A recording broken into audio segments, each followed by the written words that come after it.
네, 함께 잠깐 기도하겠습니다. 주님 감사합니다. 오늘도 저희를 예배 자리로 부르시고 또 말씀을 듣게 하심에 감사합니다.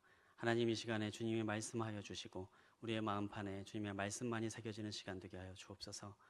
부족함이 가려지게 하여 주시고 종의 연약함이 드러나지 않도록 성령님 주관하여 주옵소서. 감사합니다. 예수님의 이름으로 기도합니다. 아멘. 지난주 우리는 에스더서를 함께 묵상을 하면서 모르드게가 영광을 받는 장면을 함께 묵상했습니다. 하나님께서는 모르드게의 목숨이 위협받는 바로 그 순간 그 장소에 개입하셔서 모르드게가 과거에 그 선한 일을 했던 것 그것이 드러나게 하시고 모르드게의 생명을 구원해 주시고 오히려 더 큰 영광을 받을 수 있도록 그렇게 역사하셨습니다. 오늘 우리는 에스더서 7장을 중심으로 함께 말씀을 나누고자 하는데요.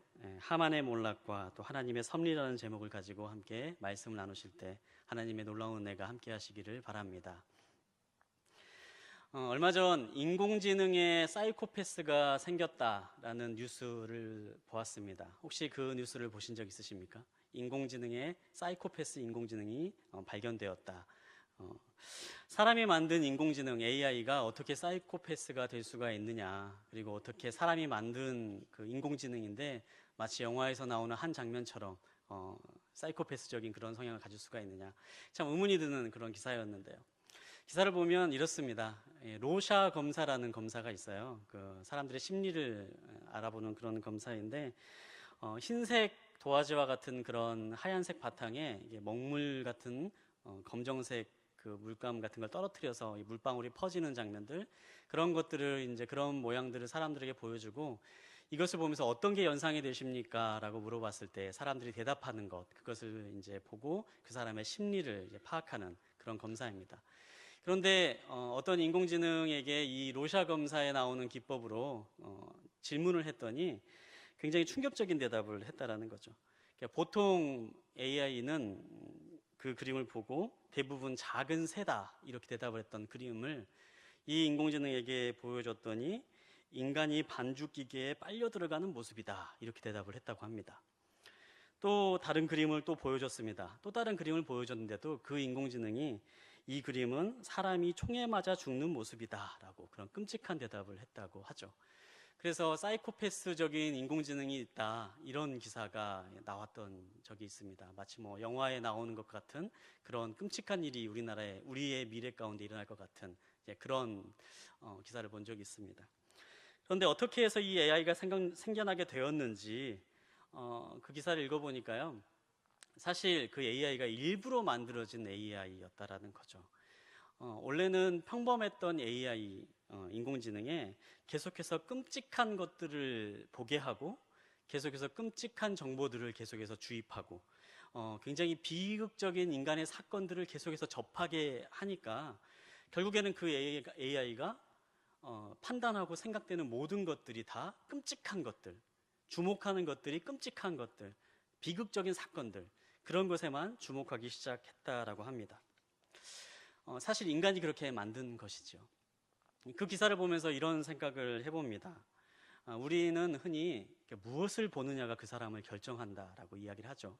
무엇을 보고 또 무엇을 주목하느냐가 그 사람이 생각하는 것, 그 사람이 어떠한 사람인 것, 그리고 그 사람의 행동을 결정한다라고 하는 것입니다. 이러한 관점에서 저는 오늘 본문에 있는 말씀을 한번 함께 나누고자 합니다. 오늘 본문에 있는 말씀을 보면요, 하만이 몰락하는 장면을 다루고 있습니다. 이제 에스더와 왕과의 대화를 통해서 이제 하만이 벌을 받게 되고 몰락하는 그런 장면을 보게 되죠. 지난주에 우리는 모르드게가 하나님으로부터 높임을 받는, 영화로움을 받는 장면을 함께 나누었는데 오늘 보는 본문에는요, 하만이라고 하는 사람이 오히려 몰락하는 그런 장면이 나오고 있는 거예요. 어떤 사람은 영화로운 자리에 앉게 되고 또 어떤 사람은 몰락하는 그러한 장면. 여러분, 이 두 사람의 차이가 어디에서부터 시작되었을까요? 하만이 몰락하게 된 그 사건의 시작은 어떻게 시작이 되었을까요? 무엇이 하만을 몰락하게 만들었을까? 오늘 먼저 그 점을 함께 나누고 싶습니다. 에스더 3장 1절부터 2절까지 있는 말씀 우리 한 번 더 함께 보도록 하겠습니다. 이런 일들이 있은 후 아하수에로 왕은 아각 사람 함므다다의 아들 하만의 지위를 모든 귀족들 가운데 가장 높은 자리에 올려 주었습니다. 왕의 문에 있는 왕의 모든 신하들은 하만에게 무릎을 꿇고 경의를 표했습니다. 왜냐하면 그에게 그렇게 하라는 왕의 명령이 내려졌기 때문입니다. 그러나 모르드게는 무릎을 꿇지도 경의를 표하지도 않았습니다. 우리가 계속 나누고 있는 에스더서의 중심이 되는 사건이 발달되는 바로 그 장면입니다. 에스더서에 나와 있는 유대인이 학살되는 그 이유가 학살에 되는 큰 사건이 발생하는 그 이유가 이 에스더 3장 1절에 나오는데요. 하만이라는 사람에 대해서부터 나오기 시작을 하는 거죠. 하만이 가장 높은 자리에 앉아 있을 때, 하만이 당시에 있던 모든 신하보다 가장 높이에 있는 자리에 앉아 있을 때에 사건이 발생합니다. 바로 그때 길을 걸어가던 중에 모르드게라고 하는 한 사람을 보게 되는 것이죠. 가장 높은 자리에 앉아 있음에도 불구하고 이 모르드게가 자신에게 절하지 않는 모습을 보고 하만이 그 장면을 주목하면서부터 이 일이 시작이 됩니다. 하만은 모르드게가 자신을 무시했다라고 생각을 했겠죠. 자신을 모욕을 주었다. 그리고 왜 이 사람만 나에게 절을 하지 않느냐. 거기에 대해서 굉장히 불쾌한 마음, 분노한 마음이 들었을 겁니다. 하지만 모르드게는 이 점에 대해서 분명히 설명을 합니다. 자신이 유다인임을 밝혔다라고 기록되어 있습니다. 자신이 유다인임을 밝히면서 자신이 하만에게 절하지 않는 이유는 자신의 민족적인 이유, 더 나아가서 아마도 종교적인 이유 때문에 절할 수 없는 사람임을 분명하게 밝힙니다. 그럼에도 불구하고 하만은 계속해서 모르드게가 나에게 절하지 않았다는 사실에 주목하기 시작을 하는 겁니다. 그리고 이 사실 하나에 집중해서 마음의 분노를 품습니다. 그리고 결정된 게 모르드게 한 사람을 처형하는 것이 아닌 내가 유다인이기 때문에 나에게 절하지 않았으니 너의 모든 민족 유다인을 다 죽여버리겠다, 이런 결정을 내린 겁니다. 결국에 단 하나를 본 거죠. 모든 사람이 자신에게 절하고 모든 사람이 자신을 경배하고 모든 사람보다 가장 높은 왕 한 명을 제외한 모든 사람보다 가장 높은 자리에 앉아 있음에도 불구하고 자신에게 절하지 않는 단 한 사람을 주목한 것입니다. 이러한 모습은 그 뒤에 이어지는 사건에도 계속해서 나타납니다. 우리가 그 에스더를 보면요, 에스더가 잔치를 벌이고 그 잔치에 왕과 하만이 같이 초대받는 그런 장면이 나오죠. 왕과 하만이 같이 잔치에 초대받아서 함께 잔치를 벌입니다. 얼마나 기쁜 일입니까? 하만에게 있어서 왕비가 연 잔치에 초대받는다는 것만큼 큰 영광이 있을까요? 그리고 그 자리에 참여한 사람은 왕과 자신 단 한 명밖에 없는 거예요. 다른 신하들은 한 명도 참석하지 않는 그 자리에 왕비가 연 잔치에 왕과 자신만 참여했다는 것은 굉장히 큰 영광이고 굉장히 큰 기쁨이죠. 그런데 그 잔치를 참여하고 나오는 길에 다시 또 하만이 모르드게를 발견한 겁니다. 그리고 모르드게가 자신에게 절하지 않는 것을 또 본 거예요. 정말 기뻐해야 될 바로 그 자리, 굉장히 큰 영광을 얻은 자리 이후에 또 하만은 단 하나만 집중합니다. 내게 절하지 않는 사람, 나한테 경배하지 않는 사람, 바로 그 사람에게만 또 집중을 하는 거죠. 그리고 그날 집에 돌아와서 하만을 바로 내일 아침 죽여야겠다, 이렇게 결정을 하는 것을 볼 수가 있습니다. 하만의 몰락의 모습을 살펴보면요, 바로 모르드게와 결정적인 차이가 바로 거기에서부터 나오는 것 같습니다. 모르드게는 자신이 가지고 있지 않는 것에 대해서 서운한 감정이나 억울한 감정이 없었어요. 모르드게는 왕을 구해주고 왕의 목숨을 해치려는 음모를 자신이 드러내고 왕의 목숨을 구해줬음에도 불구하고 아무런 상을 받지 않았는데도 불구하고 마음에 분노나 울분을 갖지 않았습니다. 그런데 하만은 어땠나요? 하만은 정말 많은 것을 가지고 있는 사람이었습니다. 가장 높은 신하, 가장 큰 영광, 가장 큰 권력을 가지고 있는 신하였습니다. 그런데 하만은 그 시간에 자신이 가지고 있지 않는 것, 자신에게 없는 것을 주목한 거죠. 그리고 그것에 분노하고 마음 가운데 억울한 감정을 품고 노를 바라면서 삶을 살아갔던 사람인 것입니다. 우리들 안에서도요, 모르드게와 같은 인생을 살아가는 사람이 있습니다. 그리고 하만과 같은 인생을 살아가는 사람이 있습니다. 많은 것을 가졌음에도 불구하고 내가 자꾸 가지지 않는 것만 생각하는 사람들이 분명히 있는 거예요. 그런 사람은 하만의 길을 걸어가는 사람입니다.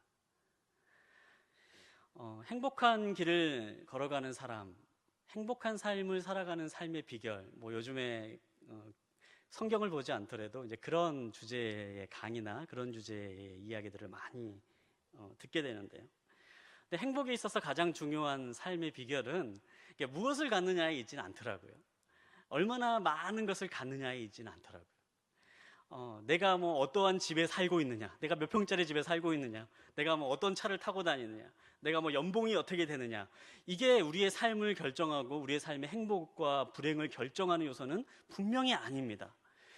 우리의 행복과 우리의 삶을 결정하는 가장 중요한 요소는요, 어디에 집중해서 바라보느냐, 무엇에 우리가 의미를 부여한 삶을 살아가고 있느냐, 우리가 어디를 바라보고 어디에 주목하며 살아가느냐가 우리의 삶을 결정하고 우리의 삶의 자리를, 어떠한 삶을 살아가느냐를 결정한다라는 사실입니다. 이 모르드게와 하만의 삶이 바로 그랬습니다. 나한테 없는 것에 주목한 인생, 바로 그 결과 하만은 파멸을 향해서 점점 걸어가는 인생이었다는 사실입니다. 우리는 이 모르드게와 하만, 똑같은 것을 볼지라도 전혀 다른 반응을 보였던 이 두 사람이 왜 그런 삶을 살게 되었는지를 잘 알고 있습니다. 그 안에는 하나님이 있는 삶이냐, 하나님이 없는 삶이냐입니다. 하나님이 마음 가운데 있기 때문에 모르드게는 모든 상황 가운데서 감사할 수 있었어요. 하나님이 마음 가운데 있기 때문에 내가 마땅히 누려야 할 것을 누리지 못함으로 인한 억울함이 마음 가운데 없었습니다. 하나님의 섭리 가운데 언젠가 하나님이 나를 높여주실 것이라는 마음, 하나님의 섭리 가운데 하나님이 나의 수고와 나의 헌신과 나의 마음에 있는 모든 것들을 언젠가는 채워주실 것이라는 그 믿음이 있었기 때문에 모르드게는 내게 없는 것을 주목하는 삶이 아니라 나한테 부어주시는 것을 주목하는 삶을 살아갈 수 있었던 것입니다. 하만은 그렇지 않았죠. 모든 게 다 투쟁이었죠. 모든 게 다 다툼이었습니다. 그래서 없는 것에 주목을 합니다. 내가 갖지 못한 것, 나한테 베풀어 주지 않는 것, 나한테 없는 것, 주목하는 삶을 살았던 것입니다. 고린도후서를 보면 사도 바울이 이렇게 고백하는 고백을 볼 수 있습니다. 고린도후서 12장 7절부터 10절까지 있는 말씀 우리 함께 보도록 하겠습니다. 함께 보겠습니다.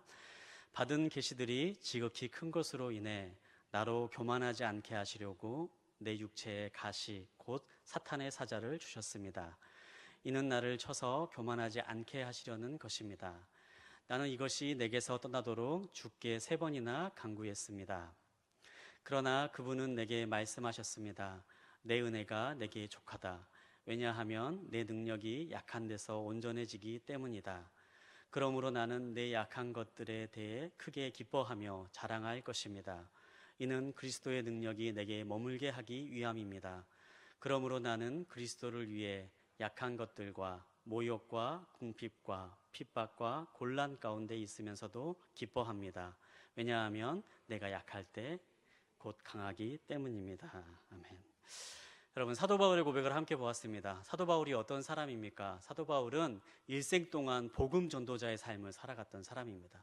예수 그리스도 한 분만을 품고 살아갔던 인생입니다. 자신의 모든 것을 복음에 내어준 사람이죠. 그런데 오늘 본문에 있는 말씀을 보면 그의 육체에, 그의 삶 가운데 불편함이 있었다라고 기록하고 있습니다. 그의 육체에 가시, 사탄의 사자라고 불리우는 불편함이 있었다라고 기록되어 있죠. 그리고 바울은 이것을 없애달라고 하나님께 간절히, 그것도 3번이나 기도했다고 이야기하고 있습니다. 바울이 이야기하는 이 가시가 무엇이냐, 성경에는 분명히 나와 있지 않지만 많은 학자들은 그가 간질에 걸렸을 것이다라고 얘기하는 학자들도 있고요. 또 어떤 학자들은 그가 굉장히 심각한 눈병에 걸려 있다, 안질에 걸려 있다, 이렇게 말하는 학자들도 있습니다. 근데 중요한 사실은요, 사도 바울에게 굉장히 심각한 문제였다라는 거예요. 복음을 전도하는 데 있어서, 전도 여행을 가는 데 있어서 굉장히 큰 장애가 있었고, 또 그것으로 인하여서 하나님의 영광을 드러내는데도 분명히 부족한 부분이 있었다라는 사실이죠. 왜냐하면 네가 전하는 예수가 그렇게 능력이 있다면서 왜 너에 있는 그 육체의 가시는 해결하지 못하느냐, 이렇게 얘기하는 사람들이 분명히 바울 앞에도 존재했던 겁니다. 그렇기 때문에 바울은 계속해서 기도를 했죠. 하나님, 제 마음 가운데 있는, 제 삶 가운데 있는 육체의 가시를 저에게 처해 주십시오. 그러나 하나님은 그 기도를 들어주지 않으십니다. 일생을 복음을 전했던 바울이지만, 하나님의 말씀을 전하는데 온전히 자신의 삶을 다 내어놓았던 바울이지만 그의 기도를 하나님께서 들어주지 않으시는 거예요. 바울의 입장에서는 충분히 억울할 수 있는 일이고 충분히 서운하고 섭섭할 수 있는 일입니다. 그런데 바로 그 순간 바울이 주목합니다. 7절에 있는 말씀을 보면요, 받은 계시들이 지극히 큰 것으로 인해 나로 교만하지 않게 하시려고 이 가시를 내게 주셨다, 이렇게 고백을 하고 있죠. 받은 계시들이 너무 크기 때문에 하나님이 이 가시를 나에게 남겨주신 것이다. 하나님, 나의 기도를 왜 들어주지 않으십니까? 나에게 왜 이 가시를 남겨주십니까? 이렇게 불평하는 인생이 아니라, 나에게 없는 것을 주목하는 인생이 아니라, 바로 그 순간에 하나님이 내게 너무너무 큰 계시를 주시고 하나님 나에게 너무너무 큰 은혜를 주셨기 때문에 나로 하여금 교만하지 않기 위해서 내 기도를 들어주지 않은 것이다, 이렇게 고백을 하는 거예요. 내가 가지고 있는 것, 나에게 부어주신 은혜에 바로 그 순간 주목하는 삶을 살았던 것입니다. 그리고 이야기를 하죠. 나의 약할 때 오히려 강함이 있습니다. 나의 약할 때 하나님의 강함이 드러납니다.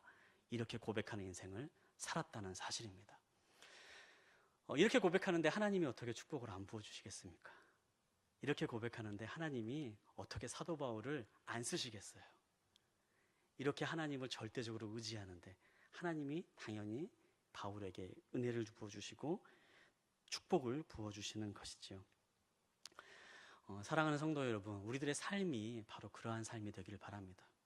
시편 81편을 보면요, 하나님께서 우리에게 말씀하세요. 너의 입을 크게 열어라, 내가 너를 채워주겠다. 하나님은 우리에게 복을 내려주시기 위해서 준비하고 계십니다. 우리가 입을 크게 열기를 기다리고 계시는 분이 바로 하나님이십니다. 우리가 입을 크게 여는 것이 무엇이겠습니까? 하나님, 내게 주신 은혜에 감사합니다. 내게 부어주신 은혜가 큽니다. 하나님, 내게 부어주시는 그 모든 은혜를 주목하며 하나님께 감사드리고 영광을 올려드리는 삶을 하나님께서 어찌 축복하지 않으시겠습니까? 바로 거기에 하나님의 축복의 비결이 있고 하나님의 축복의 비밀이 있는 것입니다. 사랑하는 성도 여러분, 우리가 바로 그러한 길을 걸어가는 인생이 되기를 원합니다. 우리가 없는 것을 주목하는 인생이 아니라, 나한테 이루어지지 않는 것을 주목하는 인생이 아니라 하나님이 부어주시는 은혜를 주목할 수 있는 그 은혜의 길을 걸어갈 수 있는 그런 저와 여러분이 되시기를 예수님의 이름으로 축복합니다. 7장 2절부터 4절까지 있는 말씀 우리 함께 보도록 하겠습니다. 7장 2절부터 4절까지 있는 말씀 함께 보겠습니다. 둘째 날 그들이 포도주를 마시고 있는데 왕이 다시 에스더에게 물었습니다. 에스더 왕비, 당신의 소원이 무엇이요? 내가 들어주겠소. 당신이 뭘 부탁하려는 것이요? 내가 이 나라의 반이라도 떼어주겠소. 그러자 에스더 왕비가 대답했습니다. 저를 좋게 여기신다면 제 목숨을 살려주십시오. 이것이 제 소원입니다. 그리고 제 동족을 살려주십시오. 이것이 제 부탁입니다. 저와 제 동족이 팔려서 멸망과 죽음과 학살을 당하게 생겼습니다. 우리가 그저 남녀 종들로 팔리게 됐다면 가만히 있었을 것입니다. 그 같은 일로 왕이 괴로워하실 필요가 없기 때문입니다. 아멘. 네, 이제 결정적인 장면으로, 이제 순간으로 다가오기 시작을 하죠. 에스더 왕비가 왕에게 드디어 자신의 소원을 말하는 장면입니다. 이 장면들을 하나하나씩 뜯어보면요, 에스더가 얼마나 지혜로운 사람인지 알게 됩니다. 그리고 얼마나 신중히 이 일을 해결하고자 하는지도 우리가 발견하게 됩니다. 에스더는 왕에게 대답합니다. 에스더가 왕에게 대답하는 소원을 말하는 그 장면을 보면요, 에스더는 왕이 사용하는 그 말을 그대로 인용해서 사용을 해요. 한번 성경 말씀을 좀 보여주면 좋겠는데요. 2절에 있는 말씀, 3절에 있는 말씀 한번 띄워주시기 바랍니다. 네, 띄워주시고요. 이 보면요, 왕이 물어보죠. 당신의 소원이 무엇이요? 그리고 뭘 부탁하려는 것이요? 이렇게 물어봅니다. 거기에 대해서 에스더가 대답을 합니다. 저의 소원은 제 목숨을 살려주십시오. 이게 제 소원입니다. 그리고 제 동족을 살려주십시오. 이것이 제 부탁입니다. 라고 얘기를 하죠. 소원을 묻고 부탁을 부르니까 소원으로 말하고 부탁으로 말하는 거예요. 에스더가 이렇게 말하는 것은 에스더가 왕이 스스로 한 말을 인용을 하는 거죠. 그래가지고 왕이 절대로 이 말, 내가 이 나라의 반이라도 떼어주겠소, 이 말을 그냥 흘려보내지 못하게 왕이 한 말을 일부러 인용해가지고 이야기하고 있는 거예요. 소원과 부탁을 말하라 하니까 소원과 부탁으로 이야기를 하는 겁니다. 굉장히 지혜롭게 이야기를 하고 있는 것이죠. 동시에 에스더가 하는 말을 들어보면요, 에스더는 자신의 소원과 부탁을 얘기하면 사실 이게 하나인데 자신의 생명을 구해달라라는 말을 하면서 제 동족의 생명을 구해주십시오 이렇게 얘기합니다. 자신의 생명과 동족의 생명을 하나로 연결하는 거예요. 왕에게 있어서 왕비가 소중할까요? 유대인이 소중할까요? 왕에게 있어서는요, 유다인은 사실 관심에도 없어요. 아하수에로에게 관심 있는 거는 지금 눈앞에 있는 왕비인 거죠. 그렇기 때문에 혹시라도 왕비 당신만 내가 구해주고 유다인은 뭐 그냥 명령 내려졌으니까 다 죽이도록 하겠습니다, 이렇게 하지 않도록 하기 위해서, 당신의 소원이 당신의 생명을 내가 구해주는 걸 끝내겠습니다, 이렇게 하지 않기 위해서 왕 에스더는 자신의 생명과 유다인의 생명을 하나로 연결해서 그렇게 이야기를 하고 있는 것이죠. 또 계속해서 에스더는 말합니다. 저와 제 동족이 팔려서 멸망과 죽음과 학살을 당하게 되었습니다, 이렇게 말을 하고 있죠. 참 이 말도 굉장히 참 대단한 지혜예요. 어떻게 이렇게 표현했는지 알 수가 없습니다. 우리는 유대인 학살의 명령을 내린 배후가 누구인지 알고 이 학살의 명령의 결정권자가 누구인지 알고 있습니다. 그렇죠? 이 학살의 명령을 내린 배후는 하만이죠. 하만의 사주를 받은 아하수에로 왕이 결정해서 내려진 일이 바로 이 유대인 학살인 거예요. 그럼 이 일에 대한 결정권은 아하수에로에게 있는 거예요. 이 일을 결정한 사람은 아하수에로 왕입니다. 그런데 아하수에로 왕에게 이야기하면서 당신이 결정했던 그 일입니다, 당신이 팔아가지고 이렇게 해서 우리가 죽게 됐습니다, 이렇게 말하지 않는 거예요. 하만에게 우리 민족이 팔려서 이런 일이 있습니다, 이렇게 얘기하고 있는 거예요. 굉장히 지혜롭게 얘기를 하고 있는 겁니다. 아하수에로랑 당신이 우리 민족을 팔아가지고 우리가 죽게 생겼습니다, 이렇게 말하지 않고요, 하만에게 우리 민족이 팔려가지고 이렇게 된 겁니다 라고 이야기를 하고 있는 거예요. 굉장히 보통 사람으로 생각하기 힘든 그런 엄청난 지혜입니다. 이 순간에도 왕의 책임을 굉장히 약화시키는 거예요. 사실 유대인 학살의 명령이 내렸던 그 장면을 보면요, 아하수에로가 은 1만 달란트라는 뇌물을 하만에게 받고 팝니다. 뇌물을 받고 파는 거예요. 이 결정을 번복하는 것은 어찌 보면 굉장히 부끄러운 일이에요. 아하수에로에게서 굉장히 부끄러운 일입니다. 자신이 내렸던 명령, 자신이 내렸던 그 명령이 자신의 왕비를 죽일 것이라는 걸 알지도 못하고, 그리고 뇌물로 내린 명령이고 아주 어리석은 명령이었다는 것이 아하수에로에게 굉장히 부끄러운 일이에요. 그런데 이 명령을 내리는 순간 에스더는 굉장히 지혜롭게 이것들을 계속해서 이야기를 하고 있는 거예요. 에스더의 답변은 사실 인간의 지혜라고 보기 힘듭니다. 우리는 이 지혜가 어디서부터 왔는지 분명히 알고 있죠. 그것은 그가 하나님의 부르심, 유대인족이 학살당하게 됐다는 그 소식을 듣고 3일 동안 금식하며 하나님 앞에 나아갔을 때 하나님께서 부어주시는 지혜의 결과라는 사실을 우리는 분명히 잘 알고 있습니다. 사랑하는 여러분, 하나님은 어떠한 분이신가? 하나님은요, 어떤 사람에게 어떠한 일을 맡기고 어떠한 일을 하게 할 때는 그에 합당한 능력을 주시는 분이시고 그에 합당한 것들을 채워주시는 하나님이십니다. 에스더에게 하나님께서 이 귀중한 장면에 에스더를 부르시고 사용하실 때에는 에스더에게 필요한 지혜를 공급해 주시는 하나님이신 겁니다. 에스더가 지혜롭게 말할 수 있도록 그의 입을 열어주시고 그에게 필요한 생각들을 주입해 주시고 필요한 상황들을 알게 해주시는 하나님이신 것입니다. 그 하나님이 지금 우리도 동일하게 부르고 동일하게 말씀하고 계십니다. 하나님이 우리를 부르실 때, 하나님이 우리를 어떠한 자리에 세우실 때, 하나님이 우리에게 어떠한 일을 맡기실 때는요, 하나님은 그에 맞는 능력과 은사를 분명히 부어주시는 분이십니다. 분별의 은사가 필요한 분에게는 분별의 은사를 주시고, 사랑의 마음이 필요한 사람에게는 사랑의 마음을 주시고, 또 가르침의 은사가 필요한 사람에게는 가르침의 은사를 주십니다. 지혜가 필요한 자에게는 지혜를 주십니다. 중요한 것은 우리가 그 하나님의 부르심 앞에 나아가는 삶이 되느냐 아니면 나아가지 않는 삶이 되느냐입니다. 우리의 마음 가운데 두려움이 있으십니까? 혹시라도 하나님이 나에게 어떤 말씀을 하시는데 그걸 정말 실천하는 게 맞을까? 아니면 내가 가지고 있는 능력으로는 도저히 할 수 없는 일이다라고 생각되는 순간들이 있으십니까? 그렇다면 하나님의 부르심을 신뢰하고 나아가시기 바랍니다. 부르심에 순종하고 나아가시는 순간 하나님은 필요한 능력을 주시고 필요한 은사를 주시고 필요한 지혜로 우리와 함께 하시는 분이시기 때문입니다. 그 하나님의 부르심에 응답하는 저와 여러분이 되시길 바랍니다. 네, 에스더에게 있어서 그 지혜의 결과는요, 처음부터 끝까지가 부르심에 응답한 결과였습니다. 근데 에스더서를 처음부터까지 쭉 묵상하면서 저는 그 에스더에 대해서 다시 한번 좀 바라보게 되었어요.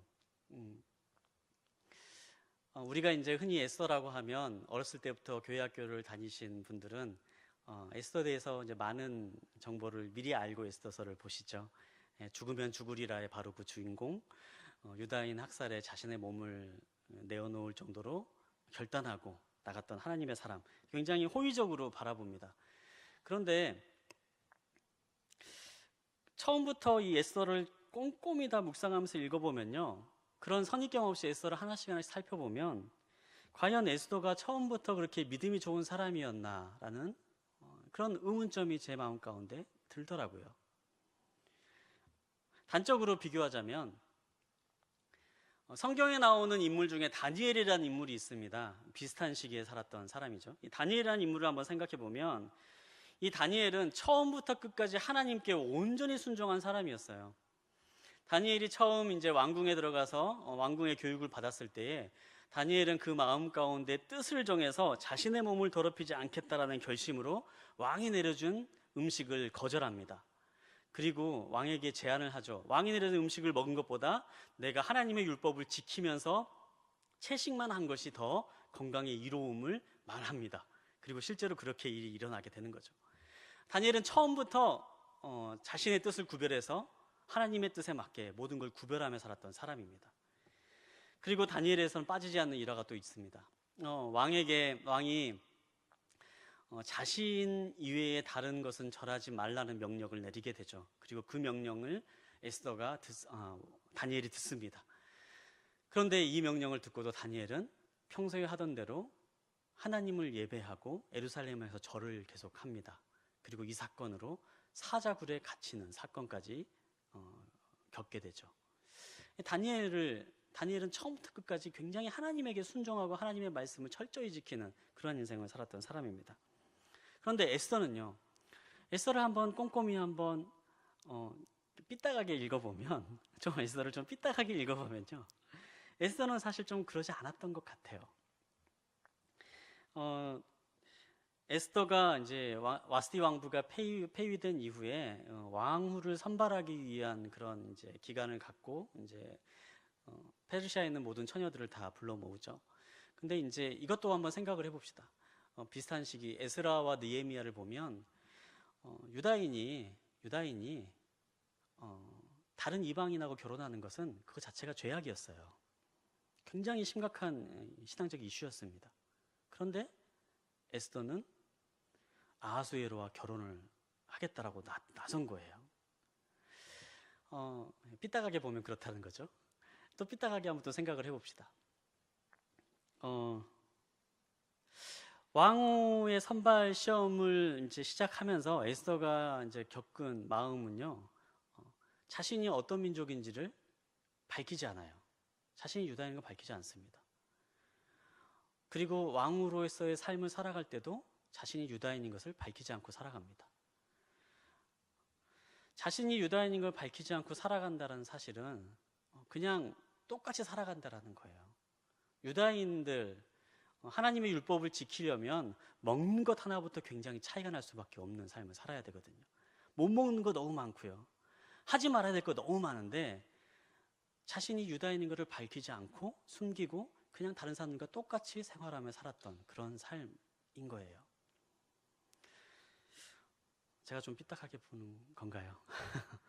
에스더가 사실 그렇게 볼 수도 있는 그런 신앙인의 모습입니다. 어찌 보면 현실에 타협하는 신앙인의 모습, 어찌 보면 다니엘과 비교했을 때 에스더를 바라보면 어찌 보면 에스더는 처음부터 그렇게 철저하게 신앙의 성경에 기록될 만큼 굉장히 신앙의 열심을 가지고 나의 모든 삶을 걸었던 그런 인물은 아니었던 것 같습니다. 그런데 중요한 순간 하나님이 그런 에스더를 부르셨다는 사실이죠.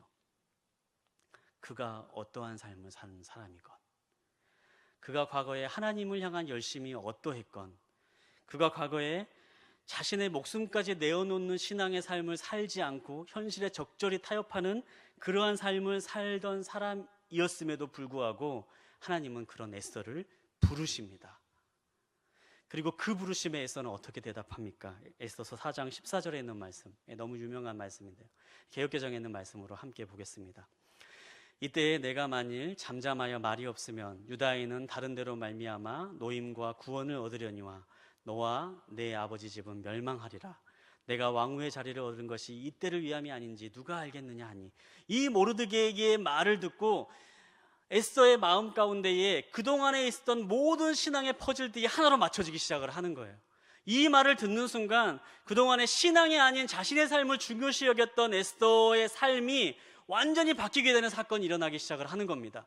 내가 그동안에 왕비가 되고 정말 불가능해 보이는 상황 가운데서도 왕비 시험을 주관하는 그 신하의 눈에 들어서 특별한 은총을 받게 되고, 그리고 왕비로 택함받는 장면까지 이르게 되고, 정말로 불가능한 상황에서도 네가 왕비가 되었던 그 모든 역사가 바로 하나님께서 너에게 이 일을 시키기 위해서 하신 것이 아니겠느냐, 이렇게 묻는 그 말에 에스더의 마음 가운데 있는 신앙에 있는 퍼즐들이 하나로 맞춰지기 시작을 하는 겁니다. 그전에는 현실적인 타협도 있었고, 그전에는 다른 사람들도 이렇게 살았는데 나도 이렇게 살아가는 게 뭐가 나쁜 거냐라는 생각도 있었지만, 하나님의 부르심 앞에서 에스더는 그 자리에서 솔직하게 대답을 하는 거죠. 그리고 말을 합니다. 내가 죽으면 죽겠습니다. 하나님의 그 부르심을 따라서 내가 응답하며 나아가겠습니다. 하나님이 나를 부르시는데 어찌 내가 이 자리에 가만히 앉아 있을 수 있겠습니까? 결단하며 나아가는 삶을 살았던 것입니다. 사랑하는 여러분, 저는 이 에스더의 모습을 보면서 오늘날 우리의 모습을 한번 돌이켜봅니다. 여러분, 우리들 가운데에 지금 우리들의 살아가고 있는 현재의 모습이 어떻습니까? 우리의 또 과거의 모습은 어떻습니까? 혹시라도 성공과 더 높은 경력을 쌓기 위해서 적절히 신앙으로 타협하는 그러한 모습이 우리들 가운데 있지는 않습니까? 윤리적으로 또 신앙적으로 적절하게 타협하면서, 또 때로는 다른 사람들도 다 이렇게 살아가는데 내가 이렇게 살아가는 게 뭐가 잘못되었나, 그렇게 이야기하면서 또 원칙을 무시하면서 또 그렇게 살아가는 모습이 또 우리 가운데 있지 않았습니까? 또 나와 가정의 평안을 위해서 때로는 거짓말도 할 줄 알고, 또 그런 인생을 우리가 살진 않았습니까? 하지만 중요한 사실은 우리가 과거에 어떠한 삶을 살았느냐가 아니라, 우리가 과거에 어떠한 삶을 살아왔느냐에 주목하는 인생이 아니라, 하나님께서 지금 이 순간 우리를 부르시고, 하나님께서 지금 이 순간 하나님의 뜻을 우리에게 알려주시고, 하나님께서 말씀하시는 바로 그 순간 우리가 하나님의 그 부르심에 응답하며 나아갈 때에 우리의 과거의 모습은 전혀 중요하지 않는 사실이 된다는 사실입니다. 중요한 것은 하나님이 지금 우리를 부르실 때에, 하나님 제가 여기 있습니다, 하나님 제가 죽으면 죽겠습니다, 하나님의 뜻 가운데 내가 나아가겠습니다 결단하고 나아갈 때에 하나님은 우리에게 새로운 삶의 길을 열어주시고, 하나님은 새로운 삶의 비전으로 인도해 주시고, 하나님은 우리를 새로운 삶의 비전과 축복의 삶으로 함께 해주신다는 사실입니다. 이 세상에는요, 제가 이제 심리학을 배우고 또 상담학을 또 전공하면서 배웠던 굉장히 중요한 사실이 하나가 있다면, 세상은요, 과거가 우리의 현재를 결정한다고 얘기를 합니다. 그렇죠? 과거에 우리가 어떠한 삶을 살아왔느냐가 지금 우리의 삶을 결정한다 얘기를 합니다. 그리고 그게 이어져서 우리의 미래가 결정이 됩니다. 이게 세상에서 얘기하는 거죠. 그런데 하나님은 우리에게 절대로 그렇게 얘기하지 않으십니다. 우리에게 현재가 있습니다. 지금 이 순간 우리가 하나님의 부르심에 응답하고 나아가면 우리가 과거에 어떠한 삶을 살아왔건 그것이 중요한 것이 아니라, 하나님은 우리의 앞으로의 삶을 축복의 길로, 은혜의 길로, 평강의 길로 우리를 인도하신다는 사실입니다. 바로 그때 우리의 삶이 과거가 다시 보이기 시작을 하는 거죠. 바로 그때 우리의 과거의 삶이 예수 그리스도의 사랑의 앵글로 다시 맞춰지기 시작을 하는 겁니다. 그리고 과거에 있었던 그 사건이 오히려 오늘의 지금의 은혜의 토대가 되는 그러한 믿음의 역사가 일어나게 되는 것입니다. 사랑하는 성도 여러분, 믿음은 항상 현재형이에요. 믿음, 하나님의 부르심은 현재에 있습니다. 지금 우리들의 마음 가운데 문을 두드리시는 그 하나님의 음성, 지금 우리들의 마음 가운데 말씀하시는 그 하나님의 음성에 순종하며 나아가는 저와 여러분이 되시길 바랍니다. 우리의 과거의 삶이 아닌 지금 나에게 말씀하시는 그 음성에 따라서 매일매일 하나님과 동행하며 살아갈 때에 우리의 삶이 온전히 승리의 삶, 은혜의 삶, 축복의 삶으로 나아가게 되는 그런 놀라운 은혜가 있을 줄 믿습니다. 이 은혜를 누리며 살아가는 저와 여러분이 되시기를 예수님의 이름으로 축복합니다. 시간 우리 함께 기도하겠습니다.